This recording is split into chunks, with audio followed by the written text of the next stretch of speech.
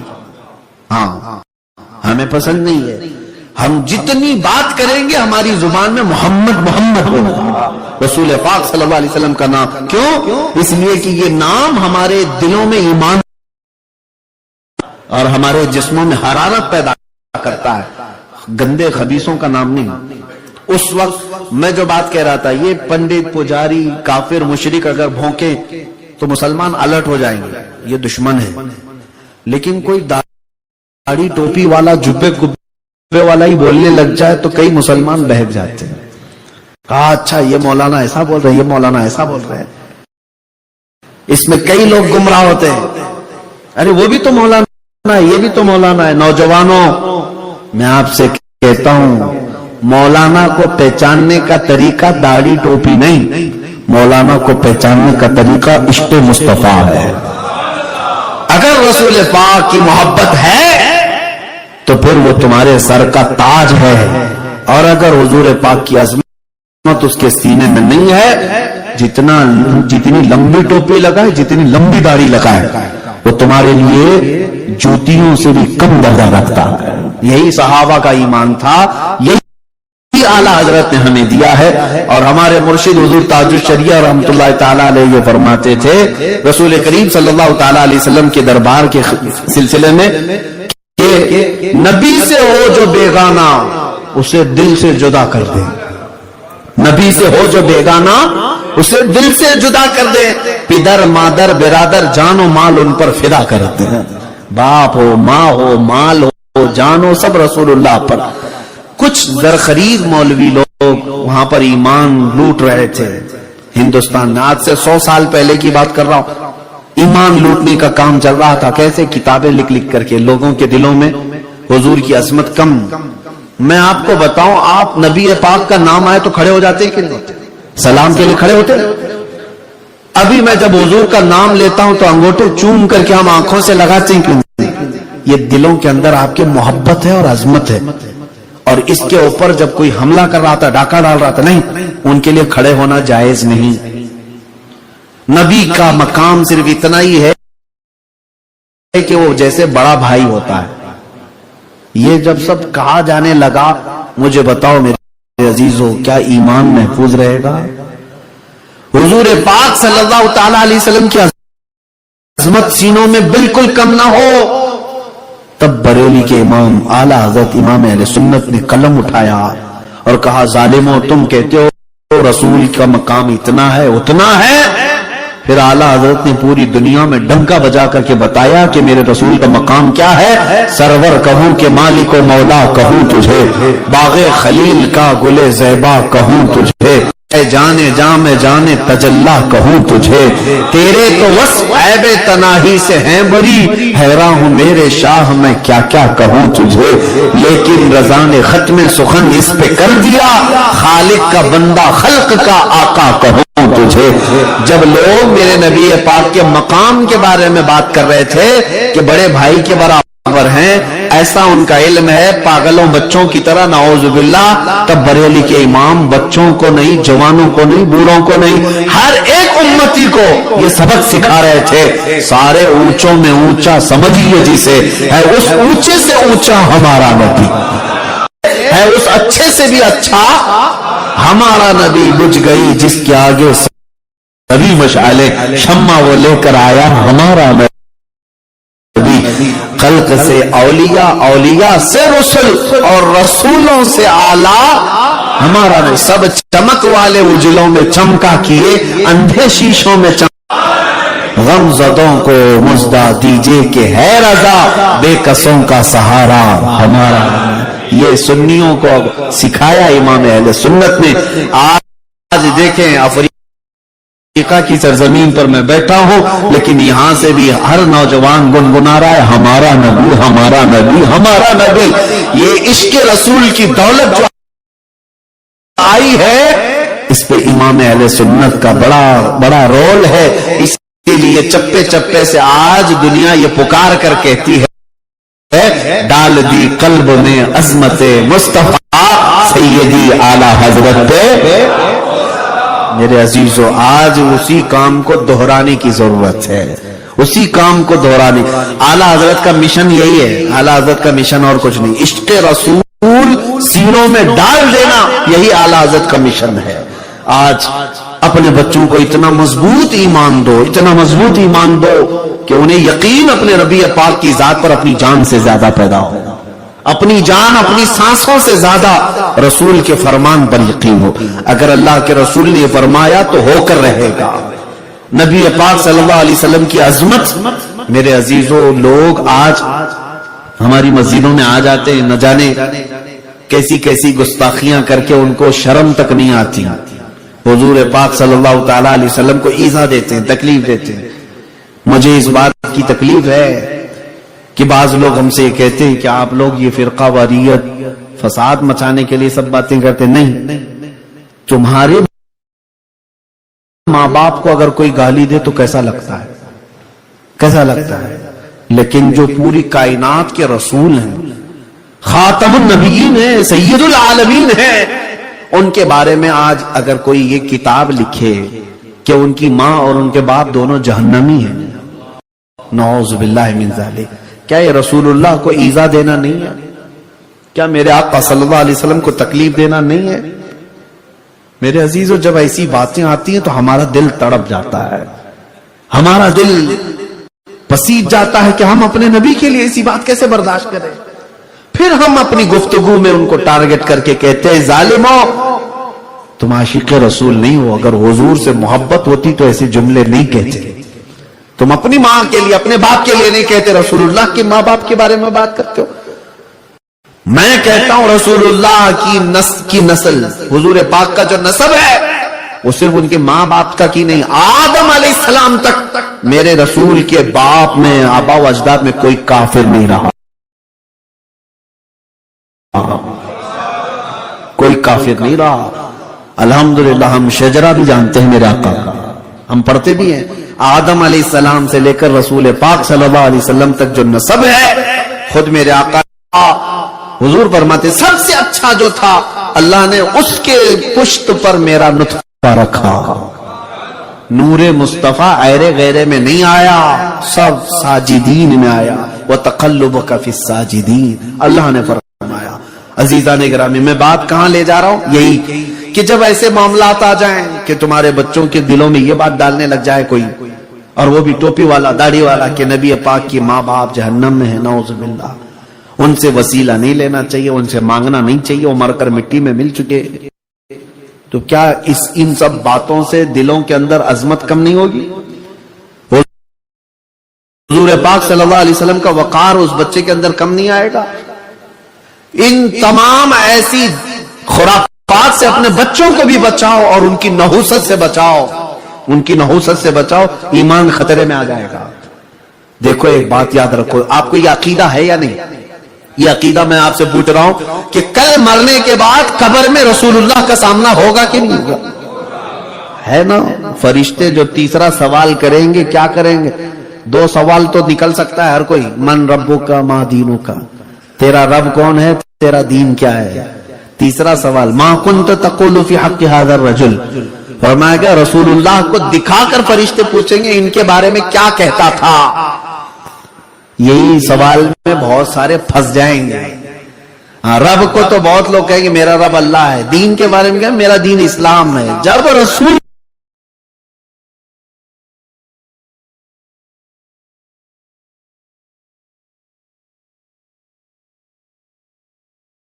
کی بات آئے گی، ہو رہا ہے، دل خوش ہو رہا ہے، آنکھوں میں آج دیکھے چمک پیدا ہو رہی، نبی کا ذکر ہو رہا ہے. گھبراؤ مت، کہاں اس دل ربا کے واسطے ہے، مر کے پہنچا ہوں یہاں اس دل ربا کے واسطے. فرشتوں سے یہ کہنا کہ میں تو مرا ہی ہوں اس رسول کو دیکھنے کے لیے.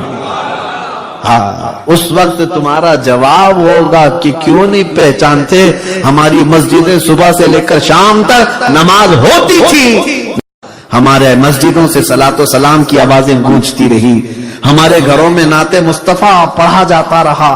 یہی چیز ہے، حضور کا سامنا کرنا ہے، قبر میں یہ عقیدہ ہے نا. قبر میں بھی حضور کا سامنا، اور حشر کا معاملہ تو حدیثوں سے ہے کہ سارے لوگ کہاں آدم علیہ السلام سے لے کر عیسیٰ علیہ السلام تک دوڑتے رہیں گے، لیکن شفاعت کہاں ہوگی؟ وہ میرے مصطفیٰ کی بارگاہ میں، حضور پاک صلی اللہ علیہ وسلم کی بارگاہ میں ہی ہوگی۔ اب مجھے بتاؤ، زندگی میں بھی ان کا نام ضروری ہے، اذانوں میں بھی، اقامت میں بھی، نماز میں بھی، اور قبر میں بھی، اور حشر میں بھی۔ اسی کو اعلیٰ حضرت نے فرمایا، وہ جو نہ ہو تو، وہ جو نہ تھے تو کچھ نہ تھا، وہ جو نہ ہو تو کچھ نہ ہو۔ جان ہے وہ جہان کی، اور جان ہے تو جان ہے، جان ہے تو جہان ہے۔ اگر حضور نہیں ہے تو قبر بھی تیرے لیے مشکل ہے، حشر بھی تیرے لیے مشکل ہے، اور زندگی بھی مشکل ہے۔ اس لیے میرے عزیزو، اعلیٰ حضرت کی سنو۔ اعلیٰ حضرت فرماتے ہیں، آج لے ان کی پناہ، آج مدد مانگ ان سے، آج لے ان کی پناہ، آج مدد مانگ ان سے، کل نہ مانیں گے قیامت میں اگر مان گیا۔ ایمان اسی کو کہتے ہیں، انہیں جانا انہیں مانا، نہ رکھا غیر سے کام، للہ الحمد میں دنیا سے مسلمان گیا۔ اللہ کریم آپ سب کے ایمان کی حفاظت فرمائے۔ میری آخری نصیحت ہے، پتہ نہیں ہماری ملاقات ہو یا نہ ہو، لیکن میں جو بات کہہ کر دے رہا ہوں، حضور کی حدیث، علموا اولادکم ثلاث، اپنے بچوں کو 3 چیزیں سکھاؤ۔ حب نبیکم، سب سے پہلی تھی اپنے نبی کی محبت، دوسرے حب اہل بیتی ہی، دوسرے اپنے نبی کی اہل بیت سے محبت، وتلاوت القرآن الکریم، تیسرے نمبر پر قرآن کی تلاوت کرنا انہیں سکھا دو۔ یہ 3 چیزیں سکھا کر ٹینشن فری ہو جاؤ اپنے بچوں کے لیے، اور کہو یا رسول اللہ آپ نے فرمایا تھا 3 چیزیں میں نے بچے کو ڈال دیا، اب اس کو نیک و صالح بنانا اب آپ کی ذمہ داری ہے۔ حضور کے حوالے کرو، انشاءاللہ یقین ہے تمہارا بچہ چور ڈاکو یا ایرا غیرہ نہیں بنے گا، دنیا کے کسی بھی خطے میں جائے گا میرے نبی کے عشق کی بہاریں اور حضور کی خوشبوئیں پھیلاتا ہوا نظر آئے گا۔ اللہ تبارک و تعالیٰ آپ کے اس علاقے کو ہمیشہ شاد و آباد رکھے، مسجد قرطبہ کو عشق رسول کا مرکز بنائے۔ اللہ کریم ظالموں کے ظلم سے یہاں کی حفاظت فرمائے، بد نظری اور بری نظروں سے اس کی حفاظت فرمائے۔ میں دعا کرتا ہوں مولا آج کی اس محفل پاک کی برکت سے قیامت تک یہاں بیٹھے ہوئے ہر بندے کی نسل میں عاشقان مصطفیٰ پیدا فرما۔ مولا قیامت تک یہاں کے پیدا ہونے والے بچوں میں کسی کو بدعقیدہ، گمراہ اور گستاخ ہرگز نہ بنا۔ اے اللہ ہم میں سے ہر بندے کو مجاہد اسلام بنا، تیرے نبی کے قدموں میں مر مٹنے والی جان ہمیں عطا فرما۔ کل کو قیامت کے دن جب اٹھایا جائے، اے رب کریم تیرے رسول کے جھنڈے تلے ہم سب کو جمع فرما۔ وآخر دعوانا الحمدللہ رب العالمین، السلام علیکم۔